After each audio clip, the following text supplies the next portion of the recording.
Oh, mais vous êtes là, en plein préparatif pour le réveillon? Eh bien, c'est le moment de faire une pause.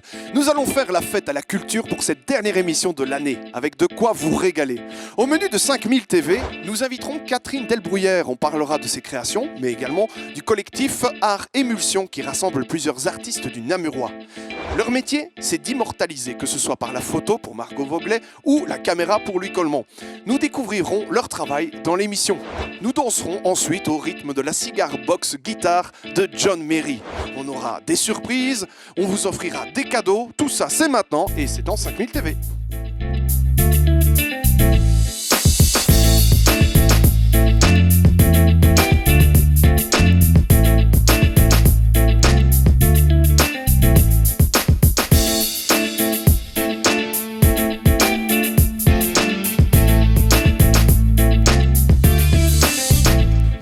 Bonsoir à toutes et à tous, soyez les bienvenus pour votre rendez-vous créatif et culturel namurois. Nous vous avons concocté une très belle émission qui, nous l'espérons, vous fera du bien. Alors installez-vous confortablement, nous sommes ensemble pendant 50 minutes.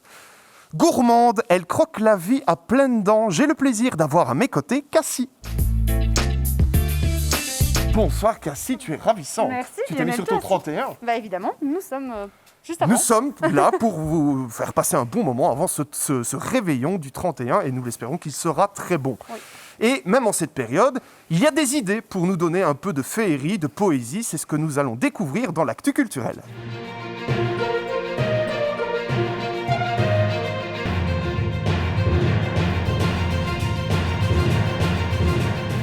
On retrouve Charles dans les rues de Namur pour nous parler du parcours photo Éclat de rire et de Namur en lumière. Namur en lumière est un parcours lumineux interactif et contemplatif qui s'est installé dans les rues de Namur depuis déjà 15 jours. Impulsé par la ville, ce parcours a été réalisé et mis en place par un collectif composé d'artistes issus du monde du spectacle, mais aussi de la créativité numérique. Le parcours propose pas moins de 18 lieux et 13 mises en scène différentes, avec des découvertes artistiques et patrimoniales. Vous pourrez notamment découvrir Pixel de Johan Flamé, aka MyData, sur la façade de la banque Coffre à Culture rue des Carmes.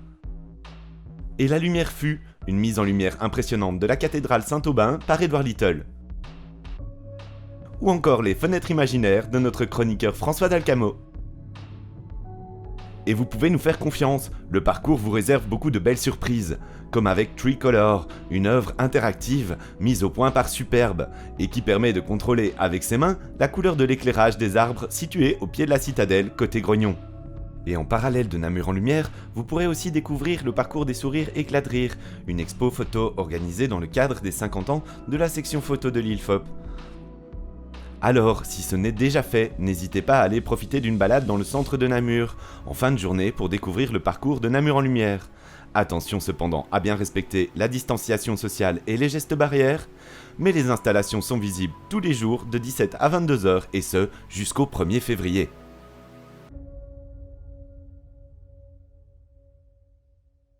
Et en bref dans l'actu, sachez que l'Union des artistes et Artistes United ont lancé une campagne nationale de crowdfunding pour venir en aide financièrement aux artistes et à ceux qui font la culture. La campagne est ouverte jusqu'au 11 janvier, donc si vous êtes intéressé, n'hésitez pas à vous rendre sur l'adresse qui s'affiche sur votre écran. Le roi de l'Amazone, c'est le nouveau titre du groupe andonnais Los Pepes, une chanson engagée qui incite à acheter local plutôt que sur le géant du web. Le clip a été tourné à la boutique Ramdam à Namur, mais les artistes sont allés plus loin encore dans leur démarche puisqu'ils ont réalisé 9 capsules vidéo qui mettent en avant des commerçants de la région de Namur et d'Andenne. Une très chouette initiative qu'on tenait à souligner.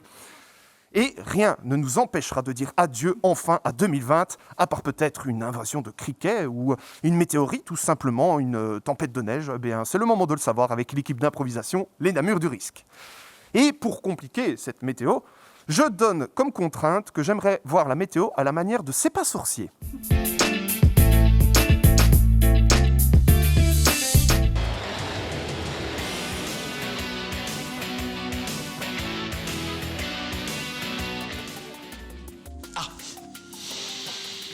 Je vais savoir comment m'habiller demain. Alors voilà Nathalie, je t'ai ramené cette province de Namur. Incroyable, j'ai l'impression d'être dans le sud de l'Europe avec l'Espagne. Oui. Disons l'Espagne. Ici, remettons un petit peu d'ordre là-dedans, en partant du soleil. L'Italie? Sais-tu comment est faite la Non. pluie?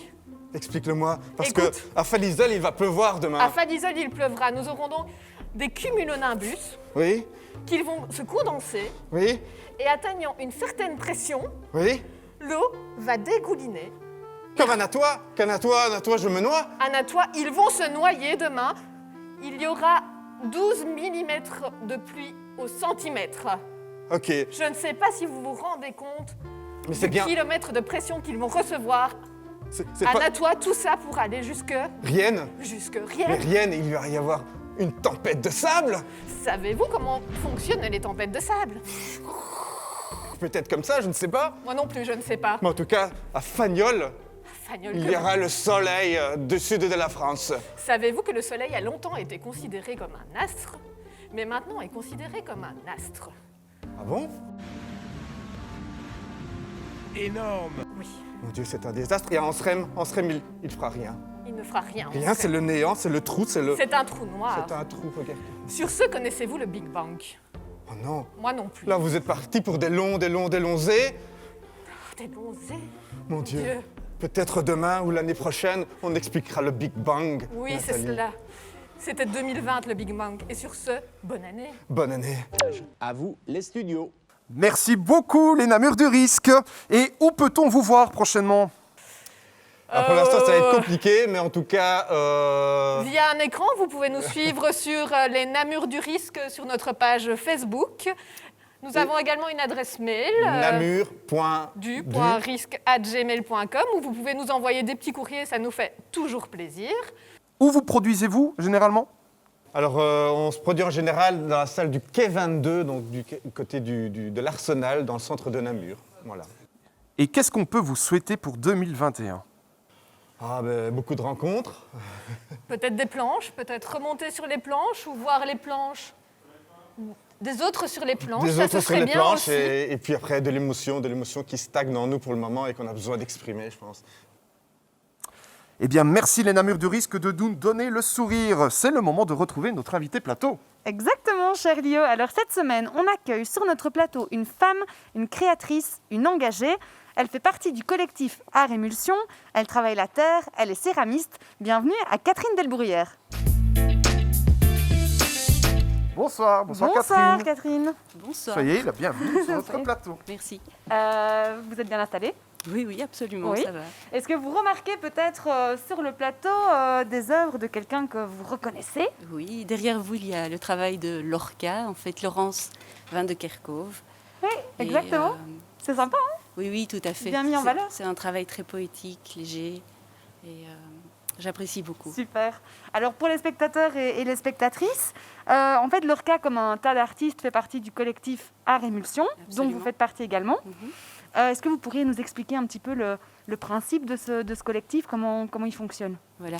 Alors, Art Émulsion, rien que dans le titre, en fait, on entend art. Donc, effectivement, c'est une association qui promouvoit l'art, pas seulement celui des artistes qui en fait partie, mais l'art en général.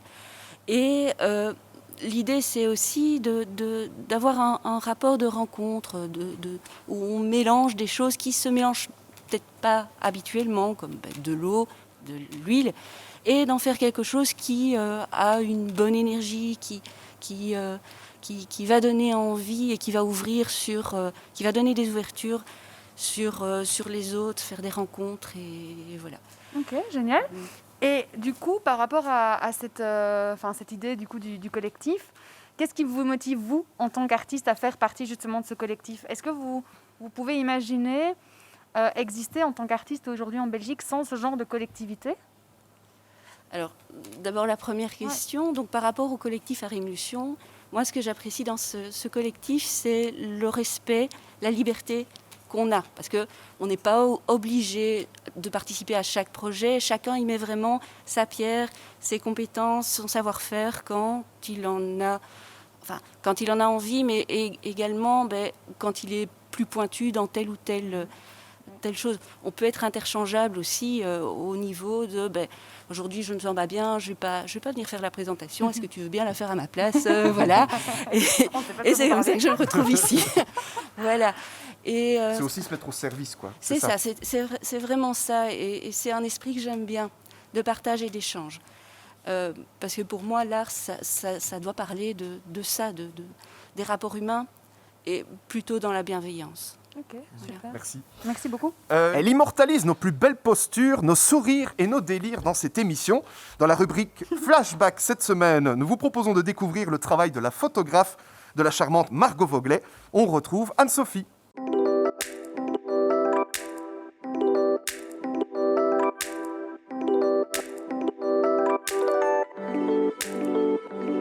Salut, j'arrive à l'atelier 53 où je vais rencontrer Margot Voglet qui va nous parler de son projet de mise en lumière des commerçants namurois. Donc, mon projet est né au début du deuxième confinement. J'ai décidé d'aller à la rencontre des commerçants de ma rue pour faire leurs portraits et les mettre un peu en lumière. J'ai vraiment eu envie d'aider les autres et de mettre mes compétences au service des autres. Donc je sais faire des photos, je sais un petit peu écrire. Donc je me suis décidée à aller vraiment rencontrer les gens, apprendre à les connaître pour pouvoir immortaliser en photo et surtout présenter le commerçant qui a derrière le commerce. Pourquoi la rue des Carmes ? Je me suis dit tout simplement que c'était le mieux, c'était de commencer par là où j'habite depuis 3 ans. Et en fait, on connaît en général très mal ses voisins, c'était mon cas. Et donc ça a été tout naturel de commencer par ici. Toutes les rencontres que j'ai faites dans ce projet m'ont vraiment marqué et enrichi beaucoup plus que ce que je pensais.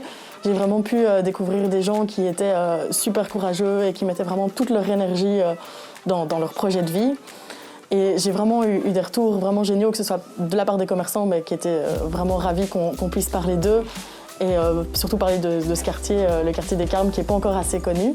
Et puis le retour du public et le retour des gens sur les réseaux sociaux ont été vraiment géniaux. Il y a vraiment eu un engouement.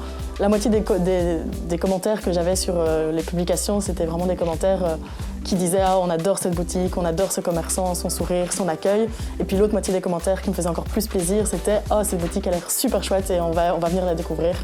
Et c'était vraiment le but de mon projet. Alors je suis pas vraiment tombée dans la photo quand j'étais petite, bien que j'avais un petit appareil compact, des appareils jetables, etc. C'est en fait quand je suis arrivée pendant mes études, donc je faisais partie d'un quota projet qui s'appelait le Webcote. C'est un quota projet où on fait des photos en fait pendant les soirées culturelles.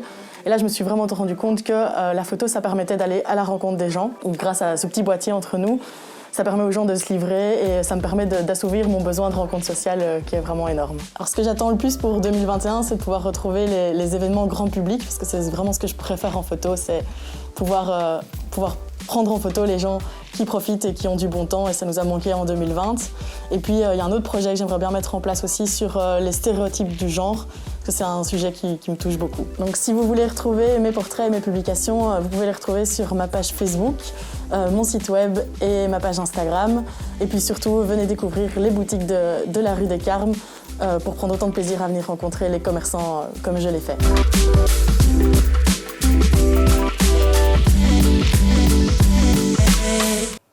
Merci beaucoup Margot, une très belle idée qui peut inspirer d'autres villes, on l'espère tous ici. Catherine, cette émission, donc, elle permet de découvrir des talents et on espère inspirer des jeunes. Et je me demandais comment est-ce qu'on se décide à faire céramiste et quel est le parcours en Belgique pour devenir céramiste ? Alors, personnellement, c'est à nouveau des rencontres qui m'ont permis d'arriver à mon métier de céramiste. En Belgique, en fait, il n'y a pas beaucoup de possibilités. Il y a évidemment les académies des beaux-arts, mais il y a surtout la Cambre qui peut former vraiment des professionnels de la céramique. À Bruxelles, ouais. Sinon, c'est plutôt vers l'étranger. Alors moi, ma formation, j'ai une formation de régente en art plastique que j'ai faite ici à Namur, il y a quelques années. Mais tout ce qui est céramique, en fait, j'ai eu la grande chance d'être accueillie chez différents céramistes, différents artisans qui m'ont ouvert leurs portes et m'ont transféré, ont fait ce transfert de savoir-faire un peu comme à l'ancienne avec les apprentis qui passaient d'un atelier à un autre. J'ai eu ça aussi parce que j'ai travaillé le bronze, je suis allée en Flandre, j'ai été accueillie par un sculpteur qui m'a appris à faire du bronze à la cire perdue et ainsi de suite. Est-ce qu'on peut dire que c'est une formation en continu ? On est tout le temps, en tout cas, en train de se former et à continuer à apprendre? On apprend toujours, mais à un moment donné, c'est le matériau, en tout cas au niveau technique, c'est le matériau qui apprend. Maintenant, au niveau de l'idée, du concept, c'est comme tout le monde, on est dans une société, on suit la société, on est attentif, on écoute et on répond à ce qui nous touche à un moment donné. Je crois que c'est pour tout le monde et certains, la réponse est faite d'argile et pour d'autres c'est avec de la musique et d'autres, voilà, ça peut être un coup de gueule aussi. Voilà. Thierry Robrex, qui était à votre place la semaine dernière sur le plateau, parlait pour ses créations qu'il ressentait comme un appel. Chez vous, comment est-ce que vous interprétez cette envie de créer? Moi, je travaille... En fait, j'utilise... J'aime bien travailler sur la symbolique des choses. Alors, la symbolique, donc, mon fil conducteur, c'est toujours les rapports aux autres, rapports humains. Donc, dans ma symbolique, ça peut être déjà rien que les pièces utilitaires, partage du thé. On parle de la cérémonie du thé au Japon, mais chez nous aussi, on peut simplement se poser, quelqu'un vient chez vous, vous lui proposez une tasse de café. Donc, pour bien le recevoir, il y a l'art de la table et la céramique rentre là-dedans. À côté de ça, je réagis aussi par rapport à nouveau des choses qui viennent de l'extérieur. Et ça peut être des objets, des matériaux. Je vois une belle pierre, un beau caillou, j'ai envie de travailler avec, elle me parle. Mais ça peut être également une histoire qu'on me raconte. Et moi, j'aime bien avoir les histoires des autres et les utiliser. Et mes sculptures, mon travail, c'est aussi des histoires que je raconte. Et j'aime bien voir qu'elles vont continuer et que les personnes qui vont pouvoir se les approprier et continuer l'histoire. Et je suis dans cette continuité, je pense, de passage de l'un à l'autre, et c'est enrichissant. C'est comme ça qu'on rencontre des gens aussi. C'est en se nourrissant, finalement. C'est ça. Et alors, il y a des personnes, moi, qui ont vu parfois des pièces et qui ont commencé à me parler de leur vie ou de leurs rêves. C'est merveilleux, en fait. C'est génial. Voilà. C'est inspirant. Oui, je ne sais pas si vous connaissez, nous avons John Merry qui va être sur ce plateau aujourd'hui. Alors, c'est un musicien de la région, d'Inantes d'ailleurs, et que ce soit au Fêtes de Wallonie ou sur la route 66, vous l'auriez peut-être vu.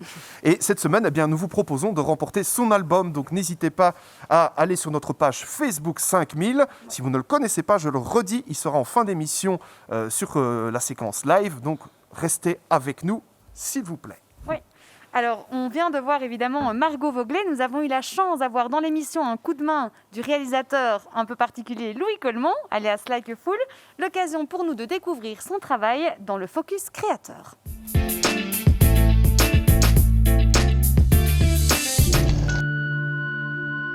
Moi, c'est Louis Coleman. J'ai 30 ans et je suis vidéaste.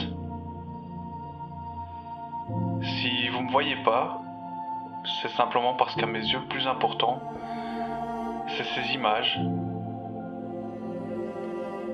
Ça fait 10 ans que j'ai choisi d'être derrière la caméra. Et ça fait 10 ans que ça fait battre mon cœur. C'est 10 ans de stress, 10 ans de doute, de remise en question, de joie, de pleurs, d'échecs, de victoires. Mais c'est surtout 10 putains de belles années. Si je crée tout ça, c'est un peu pour éviter de parler. C'est simplement pour exprimer ce qui se passe au fond de moi, la manière dont je vois le monde. Un monde qui me fait peut-être parfois un peu peur. Et la caméra, c'est mon bouclier.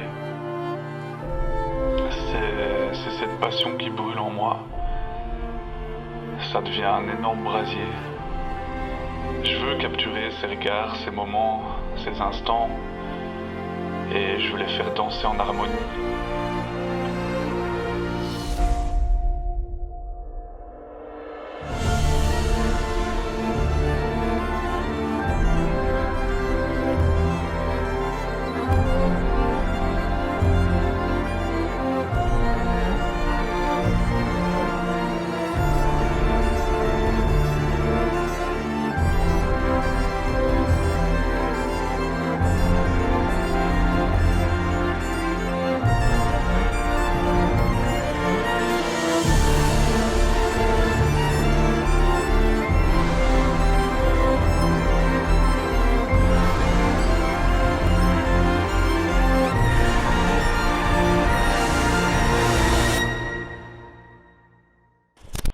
Voilà, c'est moi.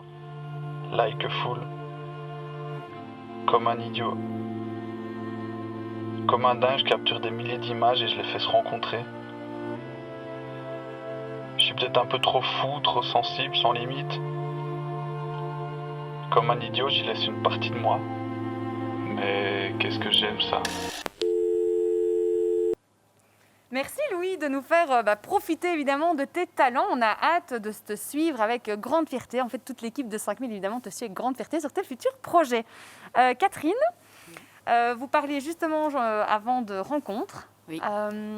Et donc, moi, je me suis un petit peu intéressée plutôt à des projets que vous avez eus avec Art Émulsion. Oui, et entre autres, ce projet en Turquie en 2015 qui parlait plutôt de l'immigration. Est-ce que du coup, c'était justement ce moment de rencontre? Comment ça s'est passé? Qu'est-ce que ça vous a apporté? Voilà. Alors, il faut savoir que cette exposition en Turquie, cet échange avec la Turquie, c'est l'événement qui a été fondateur de notre association. C'est un événement improbable, effectivement, qui est parti avec Martine Laloux, qui avait une sœur qui était militaire là-bas en Ankara, qui a fait des connexions, et puis elle a, avec des personnes sur place, notamment Gisèle qui travaillait à l'AWEX là-bas, et au consulat de Belgique en Turquie, eh bien, progressivement, il y a des personnes qui sont venues mettre l'émulsion ensemble. Et donc, ça a commencé comme ça. Et de fil en aiguille, pour finir, il y a une vingtaine d'artistes qui ont tous un rapport au Namurois, qui sont partis là-bas, entre autres pour faire connaître Namur sur place. Et on a eu 2 très belles expos. Une aux anciennes fonderies royales à Istanbul et une dans le centre culturel d'Eskişehir. Donc, c'est quand même quelque chose d'important. Après, cette exposition est revenue sur la Belgique. On l'a présentée ici à la Galerie Géry à Namur. Et on l'a présentée également à Scarbeck. C'est aussi une association qui a un rapport avec la Turquie, d'autant plus qu'on était dans l'année Europalia Turquie. Okay. Et donc, chaque fois, il y a eu un balancement vers la Turquie, et puis un balancement vers la Belgique, et puis rebalancement vers la Turquie. Donc, tous ces liens sont bougés, ont bien fonctionné entre eux. Et comme l'événement s'est bien passé, ça a permis à l'association, qui à la base était pour ce projet-là, de se développer et de continuer, parce que, je disais tout à l'heure, en fait, les projets se mettent en place presque naturellement, justement, parce qu'on présente quelque chose, on rencontre des personnes, des gens, et puis ça ouvre d'autres portes, et de fil en aiguille, on avance progressivement avec cette association. C'est génial. Merci Catherine. Oui, merci beaucoup. Cette semaine, François nous emmène dans la Cité des Coppers pour la séquence littéraire.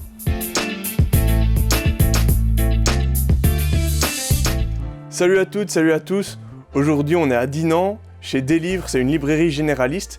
Et Monsieur Demunk va nous parler aujourd'hui d'un auteur namurois qui vient d'éditer un livre, et également de plusieurs auteurs qui ont édité du livre jeunesse à Givet. D'ailleurs, j'y vais.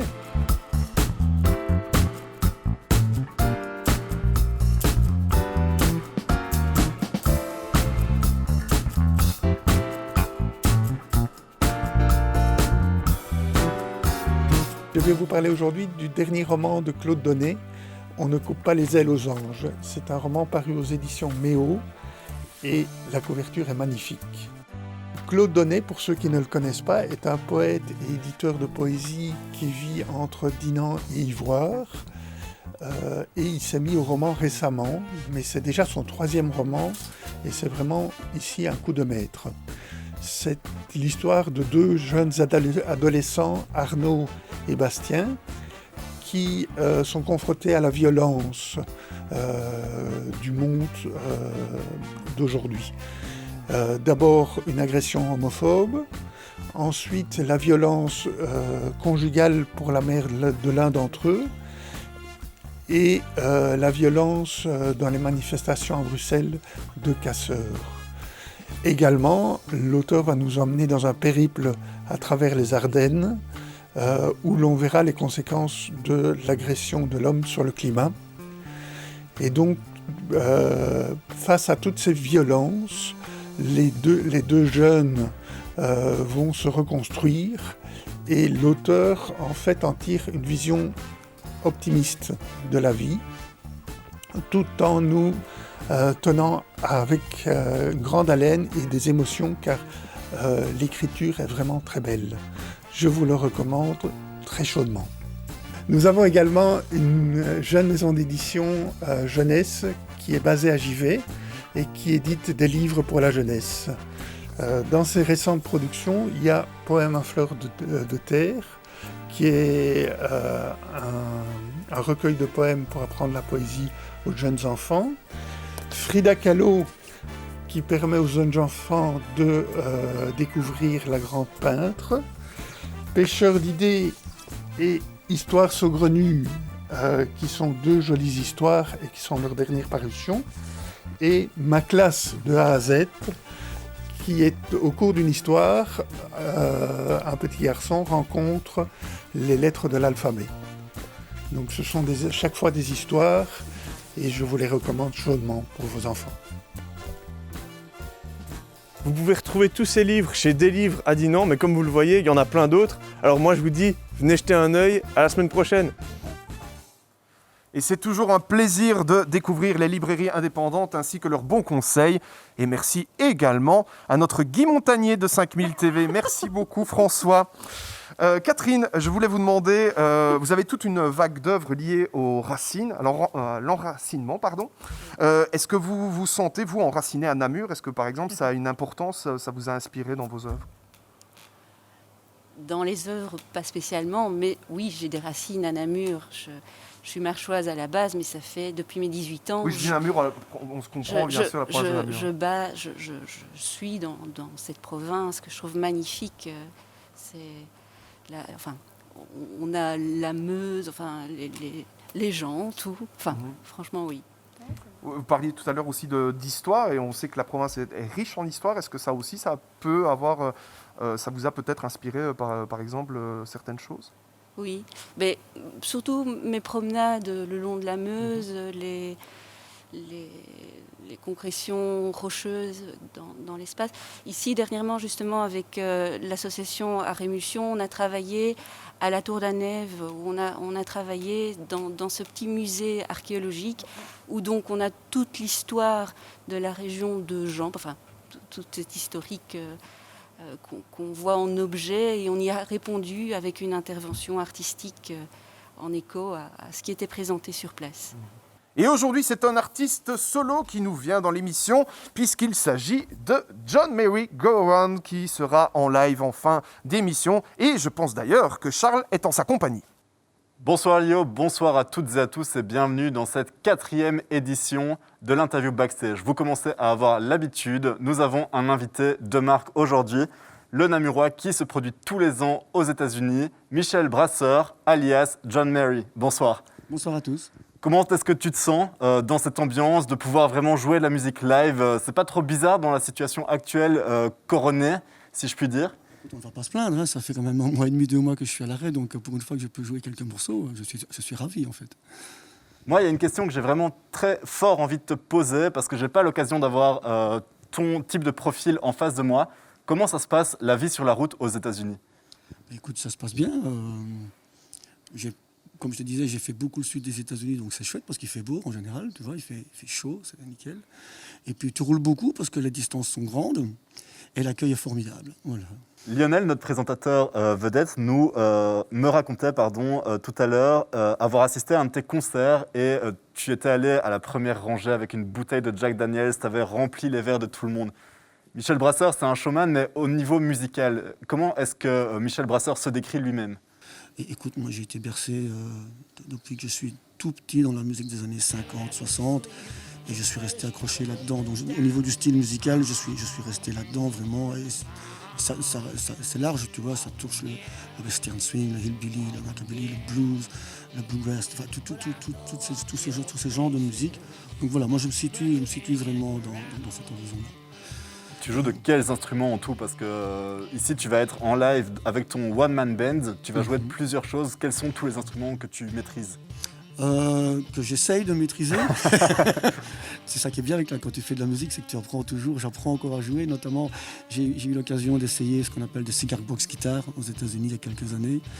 Il y en avait une qui traînait dans le divan d'un de mes amis où je logeais. Et ça m'a fait un choc. Je me suis dit, ça c'est quelque chose que je dois jouer, ça c'est quelque chose que je dois faire.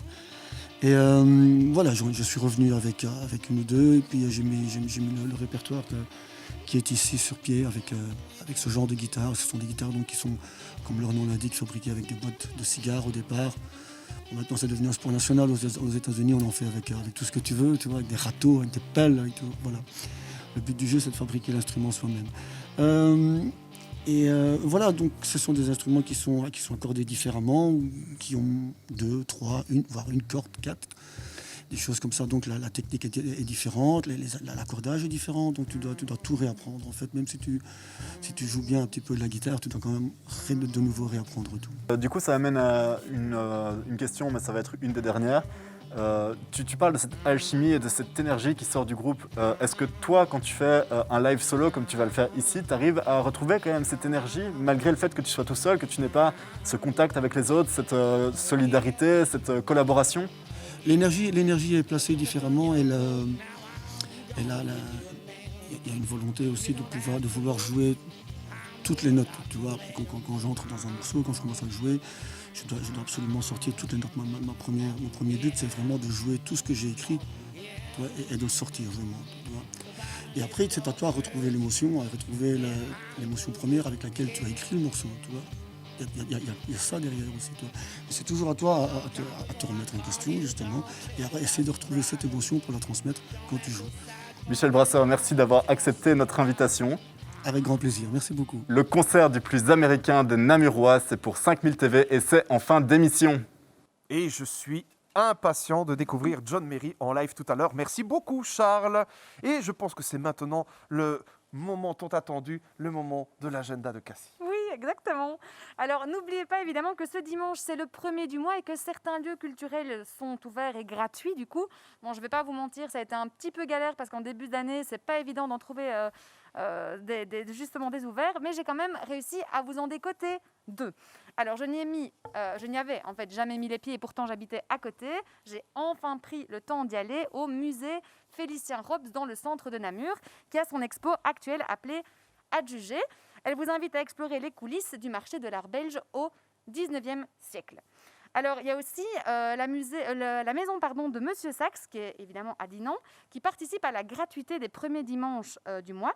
Il s'agit d'un centre d'interprétation qui est dédié du coup à Adolphe Sax, qui est l'inventeur de l'instrument de jazz par excellence. La petite anecdote veut que la maison qui accueille le musée est aussi la maison dans laquelle Adolphe Sax est né en 1814. Il y a un moment. Ça ne rajeunit pas. Non, ça ne nous rajeunit pas. Alors, comme vous pouvez le voir, nous sommes tous les trois très beaux et très belles. Hein. Nous sommes habillés évidemment pour les fêtes. Oui, toi aussi, Lio. Merci. Et oui, demain, c'est le 31, le réveillon de l'année 2021, qu'on espère bien évidemment meilleur sur tous les plans. Alors, au vu des mesures à respecter, pas de grosse soirée, pas de grosse guindaille, mais quand même 3 manières de nous enjailler pour quand même profiter et s'ambiancer sur des petites bulles et des paillettes. Alors j'ai pour vous, la première chose, c'est le Point Culture de Namur a publié sur son site internet une liste de coups de cœur médiatiques de 2020. Alors il y a des inspirations musique, cinéma ou encore documentaire pour parer à la mauvaise météo des prochains jours. Je vous propose la sortie du single de Dress Code. On retrouve leur morceau Storm sur SoundCloud et on se laisse imprégner de cette vague new wave de ces 4 musiciens namurois. Et enfin, si ce seul titre vous laisse un petit peu sur votre faim, ce que je peux comprendre, les frères Jérôme et Julien Istas sont derrière le concept de My Jukebox, qui en fait sera la seule discothèque ouverte pendant les fêtes. Depuis le site, les gens pourront avoir accès à des playlists de musique qui leur plaisent. Donc voilà, une manière de bien s'enjailler et de pouvoir danser dans son salon ou dans sa cuisine au choix. Eh bien, merci beaucoup. Tu combles encore un peu plus nos journées bien moroses en ce moment. Merci beaucoup, Cassie. Avec plaisir. Chère Catherine, et vous, quels seront vos projets pour 2021 ? Alors donc, personnellement, j'aimerais bien, dans ma bonne résolution, terminer mon site et le mettre ouvert au public. Ça, c'est une résolution pour 2020, alors. Il faut... Oui, c'est pour le 31. Et on vous communiquera bien sûr dans l'émission l'adresse internet. Voilà. Et concernant notre association, en fait, notre dernier projet, qui on espère va se réaliser, en fait, on a répondu à un appel à projet de la ville de Namur qui proposait aux artistes de la province d'intervenir dans la ville pour venir sortir l'art, voilà, remontrer surtout actuellement en tant que confiné, on a envie de sortir un petit peu et de rendre les choses plus joyeuses. Et donc on a répondu à cet appel et on a proposé un travail où des sculptures, des dessins, des travaux de nos artistes seraient imprimés sur des bâches de chantier qui seraient en place dans Namur, et il y aurait un petit parcours pour ce musée en plein air, on va dire ça comme ça, cette exposition en plein air. Voilà. Maintenant, on a passé les premiers passages de conformité, on va dire ça comme ça. Maintenant, il y a encore notamment un vote du public qui se passerait aux alentours du 8 mars 2021. Et donc voilà, on vous tiendra au courant. Merci, pour évidemment, que si on le peut public vote. Communiquer là-dessus, évidemment, Oui. on le fera. Donc soyez aussi attentifs, voilà, on aura besoin de vous également pour voter. Merci beaucoup, Catherine. Merci. Et nous avons la chance d'avoir en plateau des bières de la brasserie Caracol. Alors, je pense que Cassie, tu as la Saxo. Non, moi j'ai la Caracol, pardon. Oui, c'est Voilà, une que je ne dis ambrée. pas de bêtises. Et ça, c'est la Spirale. Voilà, c'est bien parce qu'on a parlé justement de la Spirale la semaine dernière à Natois. Et moi, j'ai également une très bonne bière puisque j'ai la Nostradamus. C'est très bien que ce soit à la fin de l'émission, sinon je ne l'aurais jamais terminé. On va les déguster maintenant en regardant un extrait du live de John Merry. Avant ça, je vais vous souhaiter une très bonne année 2021. J'espère qu'elle nous apportera beaucoup de projets artistiques à tous les trois. Merci en tout cas prochaine d'avoir accepté notre invitation. Catherine, merci beaucoup. Merci Cassie et j'espère à la semaine prochaine. À la semaine prochaine. Tout de suite, nous retrouvons John Merry.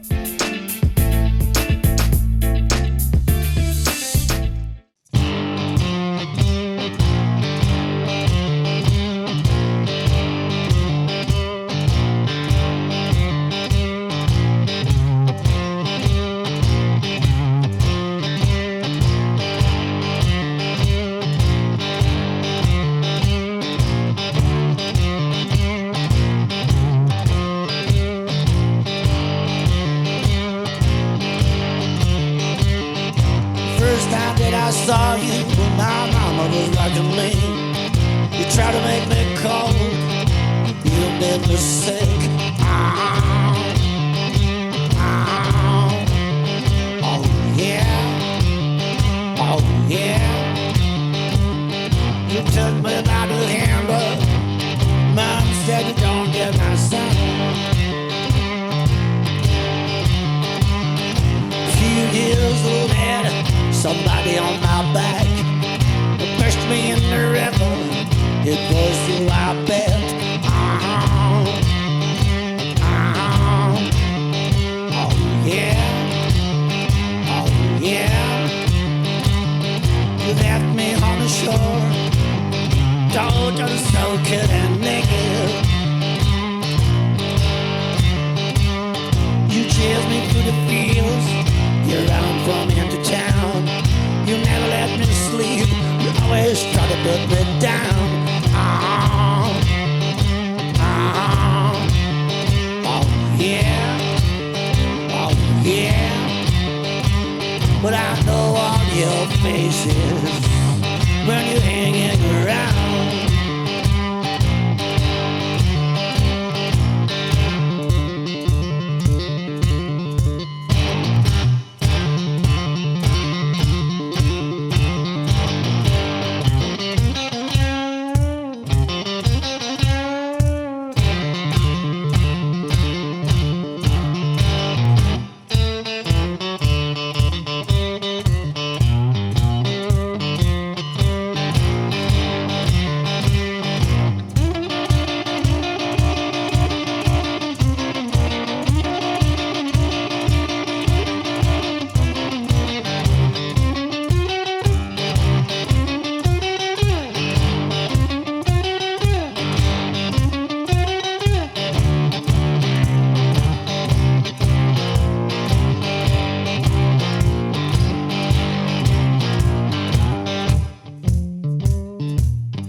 Now I'm gonna give you a name.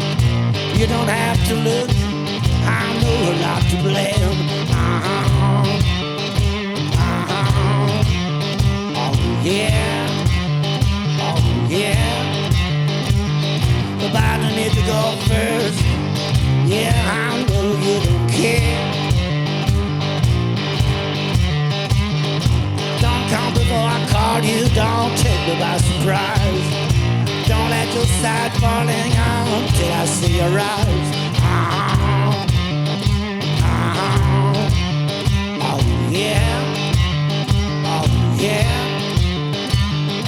I will let you know when you can come to my house.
remember my days.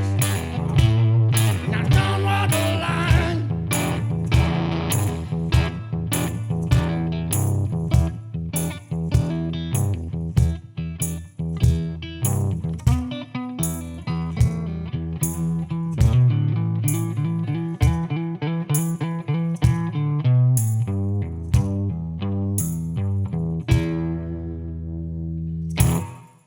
C'était John Mayer, merci beaucoup, merci pour ce voyage musical.